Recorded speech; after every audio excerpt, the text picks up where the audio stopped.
హైదరాబాద్ లో మరోసారి కల్తీ ఆహార పదార్థాల వ్యవహారం కలకలం రేపింది.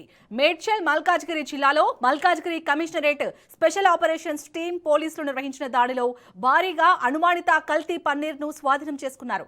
చెర్లపల్లి నుంచి నాగారం శ్రీకాకుళం బస్తీ రోడ్డు మార్గంగా 2 ఆటోల్లో తరలిస్తున్న సుమారు 200 నుంచి 300 కిలోల పన్నీర్ ను కీసర పోలీస్ స్టేషన్ పరిధిలో పట్టుకున్నారు. ఈ పన్నీర్ యాదాద్రి భువనగిరి జిల్లా మల్లాపూర్ గ్రామానికి చెందిన ఒగ్గు సతీష్, గౌడ అనిల్ కు సంబంధించిందిగా ప్రాథమిక సమాచారం వెల్లడైంది. నగరంలోని పలు ప్రాంతాలకు ఈ పన్నీర్ ను సరఫరా చేస్తున్నారనే అనుమానంతో పోలీసులు దర్యాప్తును ముమ్మరం చేశారు.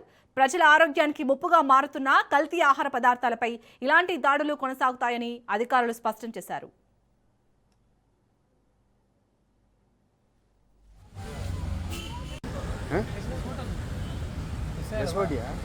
ఓకే, మంచి పని చేశారు. ఎందుకంటే నిన్న అదే పరిస్థితి కదా.